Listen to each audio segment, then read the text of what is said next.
एक सिटी को दिखाते हुए इस मूवी का स्टार्ट होता है, जहाँ पर एक लड़की जेनेट अपनी सिस्टर लारा से अपने फ्लैट के बारे में बातें कर रही होती है। तभी जेनेट की सिस्टर लारा उससे पूछती है कि ये फ्लैट क्या तुम्हारे लिए सेफ भी है या फिर नहीं। असल में जेनेट अपनी मदर की अजीब हरकतों से तंग आकर एक फ्लैट में रहने के लिए जा रही होती है, और जब जेनेट अपने अपार्टमेंट में जाती है तब उसे वहाँ पर एक छोटी लड़की दिखाई देती है। जेनेट उस लड़की से बात करने की कोशिश भी करती है, लेकिन वो उसे कोई भी जवाब नहीं देती। और जब वो लिफ्ट के अंदर जाती है तब वो लड़की उसे बड़ी ही अजीब नजरों से देख रही होती है। इसके बाद जेनेट अपने रूम के पास पहुंच जाती है, जहां पर वो छोटी लड़की उससे पहले ही वहां पर मौजूद होती है। तब जेनेट उससे पूछती है कि तुम मुझसे पहले यहाँ पर कैसे आ गई, लेकिन इस बार भी वो लड़की उसकी किसी भी बात का कोई जवाब नहीं देती। फिर जेनेट उस अपार्टमेंट के रूम 1303 में चली जाती है, जहाँ जाकर जेनेट काफी खुश होती है और काफी एक्साइटेड भी। फिर जेनेट अपना सारा सामान रात को अपने रूम में सेट कर लेती है, लेकिन तभी अचानक से सारे अपार्टमेंट की लाइट्स ऑफ हो जाती हैं, जिसकी वजह से जेनेट घबराने लगती है।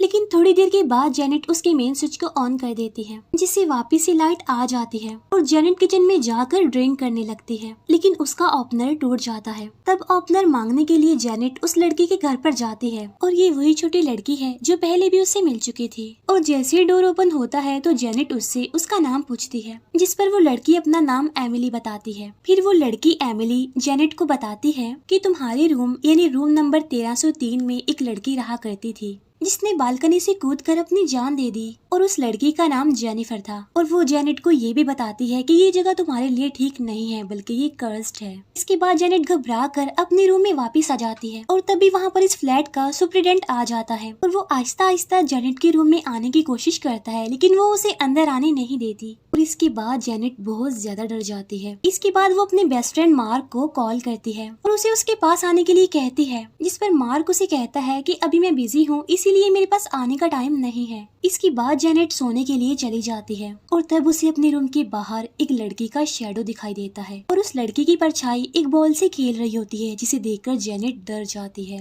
और डरते डरते जेनेट की आंखों से आंसू भी आने लगते हैं, और तब वो चेक करने के लिए उस डोर की तरफ जाती है, लेकिन तभी उस लड़की का शैडो उसे उठाकर दीवार पर दे मारता है। इसके बाद हमें नेक्स्ट डे वो बिल्डिंग दिखाई जाती है जहाँ पर जेनेट काम किया करती थी, और यहाँ पर जेनेट अपनी फ्रेंड से अपने अपार्टमेंट के बारे में डिस्कस करती है। और जेनेट को काम करते करते अपने ऑफिस में रात हो जाती है। इसके बाद जेनेट अपनी सिस्टर लारा को कॉल करती है, और वो उसे भी उस अपार्टमेंट के बारे में और उस सारे इंसिडेंट के बारे में बताती है जो कल रात उसके साथ हुआ था। साथ साथ वो ये भी कहती है कि मैं वहाँ पर नहीं रह सकती, मुझे घर वापस आना है। जिस पर उसकी सिस्टर वरीड होते हुए उसे कहती है कि देखो अभी तुम वहीं पर ही रहो, एक दो दिन वहाँ पर गुजार लो। फिर जेनेट अपनी बेस्ट फ्रेंड मार्क को कॉल करती है और उसे अपने साथ अपने अपार्टमेंट में ले जाती है। फिर जब रात को वो दोनों साथ होते हैं तब मार्क को उसकी वाइफ का मैसेज आता है। यहाँ पर हम ये जान पाते हैं कि मार्क ऑलरेडी मैरिड है। फिर मार्क अपनी वाइफ का मैसेज पढ़कर जेनेट को वहीं पर छोड़कर वहाँ से चला जाता है, और जब जेनेट की आँख खुलती है तो उसे वहाँ पर मार्क नहीं मिलता,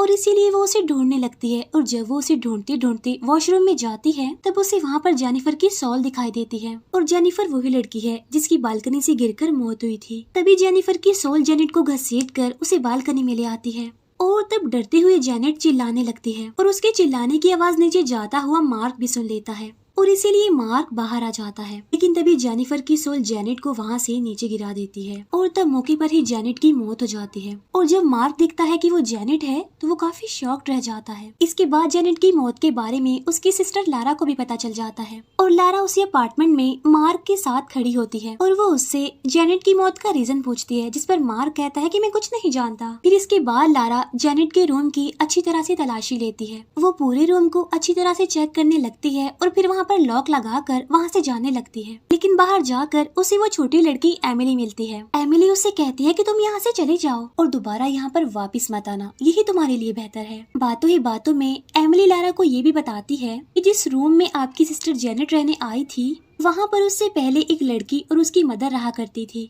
वो दोनों माँ बेटी मर चुकी हैं और अब वहाँ पर उनका कब्जा है। इसके बाद लारा दोबारा से मार्क को कांटेक्ट करती है और उसे इस अपार्टमेंट के बारे में बताती है कि वाकई ये खतरनाक जगह है। इसके बाद वो मार्क को फिर से उस अपार्टमेंट में बुलाती है, और जब वो जेनेट के रूम में यानी रूम नंबर 1303 में जाती है तब उसे वहाँ पर जेनेट की सोल बेड पर गिरा देती है। और फिर इसके बाद कोई लारा को उठाकर बार बार फेंकने लगता है। फिर जब सब कुछ नॉर्मल होता है तो इस सारे मैटर को खत्म करने के लिए लारा डिटेक्टिव को कॉल करती है और उसे वहाँ पर बुलवाती है। इसके बाद डिटेक्टिव वहाँ पर आ जाता है और लारा उसे वो सब कुछ बताती है जो उसके साथ बीत चुका था यहाँ पर। तब वो डिटेक्टिव यहाँ पर रिवील करता है कि जो भी यहाँ पर आया है उसकी यकीनन मौत हुई है। फिर लारा उसी अपार्टमेंट की एक शॉप में कुछ सामान खरीद रही होती है और तभी वहाँ पर मार्क आ जाता है और वो लारा को उस सब के बारे में बताता है जो उस रात हुआ था, यानी जिस रात वो जेनेट के साथ था और जेनेट की मौत हुई थी। और वो ये भी बताता है कि जब मैं उस बिल्डिंग से जा रहा था तब मैंने जेनेट को देखा था, वो किसी के साथ लड़ रही थी। तब लारा उससे पूछती है कि तुम उसे आधी रात को अकेला छोड़कर क्यों जा रहे थे। तब मार्क कहता है कि मुझे किसी जरूरी काम के लिए बाहर जाना पड़ा। तब लारा क्यूरियस होते हुए और उसे अजीब निगाहों से देखते हुए पूछती है कि क्या तुम मैरिड हो। इस पर मार्क कहता है कि हाँ, लेकिन अब मेरी डिवोर्स हो चुकी है। इसके बाद लारा उससे पूछती है कि क्या तुम मेरी बहन से प्यार करती थे।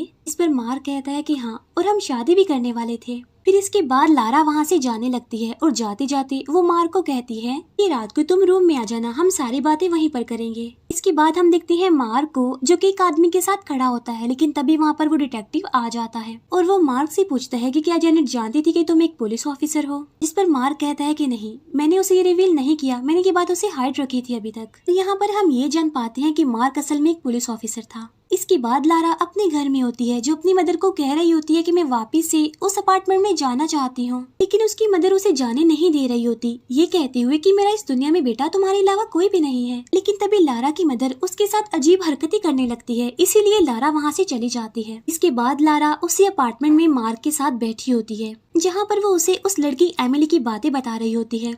लेकिन तभी उन्हें वहाँ पर कोई आवाज सुनाई देती है और तभी मार्क अपनी गन निकाल कर उस रूम को चेक करने के लिए चला जाता है और तभी लारा उससे पूछती है कि ये गन तुम्हारे पास क्या कर रही है। तब मार्क यहाँ पर रिवील करता है कि असल में मैं एक पुलिस ऑफिसर हूँ और तब वो दोनों झगड़ने लगते हैं और किसी तरह मार्क लारा को रिलैक्स कर लेता है। इसके बाद मार्क सो जाता है और लारा आर्टिकल पढ़ने लगती है। इसके बाद लारा भी सो जाती है और फिर थोड़ी देर बाद वहाँ पर जेनिफर की सॉल आ जाती है और जब मार्क को वहाँ पर किसी की प्रेजेंस का एहसास होता है तो उसकी आंख खुल जाती है, लेकिन वो उसे इग्नोर करके एक बार फिर से सो जाता है। फिर नेक्स्ट मॉर्निंग मार्क को उसके घर से कॉल आती है, इसीलिए उसको जाना पड़ता है। इसके बाद मार्क लारा से पूछता है कि क्या तुम मेरे साथ चलोगी, जिस पर लारा साफ इनकार कर देती है। इस पर मार्क कहता है कि ओके ठीक है, रहने दो, मैं रात को खुद ही आ जाऊंगा। इसके बाद जब लारा नहा रही होती है तब उसे उसके सामने गेट आउट नाउ लिखा हुआ दिखाई देता है। फिर जेनिफर की सोल वहाँ पर आकर उसे पानी में खींच लेती है और उसे मारने की कोशिश करती है और तब लारा किसी न किसी तरह करके अपनी जान बचाकर वहाँ से बाहर आ जाती है।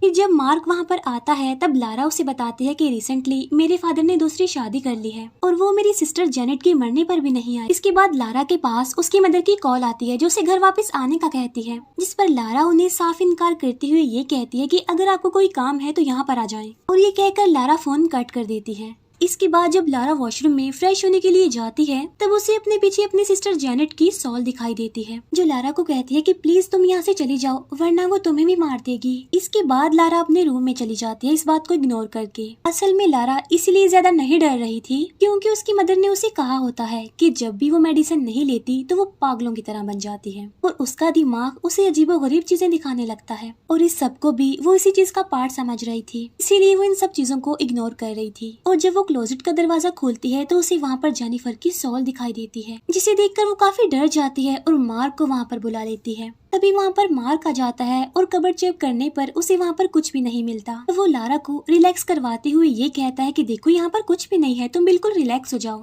फिर रात को मार्क को उसके घर से कॉल आती है, लेकिन इस बार वो कहता है कि मैं नहीं आ सकता इस टाइम। और तभी मार्क को कोई आवाज सुनाई देती है और तभी उसके पीछे से जेनिफर की सॉल आ जाती है जो उसे पुश करके बालकनी में गिरा देती है। तब आवाज सुनकर लारा वहाँ पर आ जाती है, लेकिन अनलकीली ग्लास लगने की वजह से मार्क की मौके पर ही मौत हो जाती है। और फिर जब लारा बाहर जाती है तो उसी अपार्टमेंट का सुप्रीडेंट और वही लड़की एमिली दिखाई देती है। एमिली कहती है कि मैं सबको यहाँ से जाने का कहती हूँ लेकिन कोई भी मेरी बात नहीं मानता। फिर इसके बाद लारा एक नाइफ लेती है और सामने आकर खड़ी हो जाती है, लेकिन लारा के सामने उसकी मदर होती है। लेकिन तभी पीछे से आकर जेनिफर की सॉल लारा की मदर को धक्का दे देती है। जिससे वो उस नाइफ पर गिरती है और वो नाइफ उसके पेट में घुस जाता है और यहाँ पर लारा की मदर की भी मौत हो जाती है। और तभी वहाँ पर डिटेक्टिव और उसकी पूरी टीम आ जाती है। यहाँ पर लारा उससे कहती है कि आप प्लीज मेरी बातों का बिलीव करें, ये मैंने नहीं किया। और यहाँ पर लारा समझ जाती है कि कोई भी उसकी बात का यकीन करने वाला नहीं है और यहाँ पर बेचारी लारा फंस जाती है। तब डिटेक्टिव कहता है कि असल में कोई भी अपार्टमेंट किसी भी इंसान को नहीं मारता, बल्कि इंसान ही एक दूसरे को मारते हैं। और ये बात पूरी मूवी में डिटेक्टिव लारा को कई बार कह चुका था। फिर वो लारा को वहाँ से उठाकर ले जाता है। फिर मूवी के पोस्ट क्रेडिट सीन में हम जेनिफर की सॉल को देखते हैं जो कि उस बालकनी में बैठी होती है। और इसी के साथ ही ये मूवी यहीं पर एंड हो जाती है। Thank you for watching.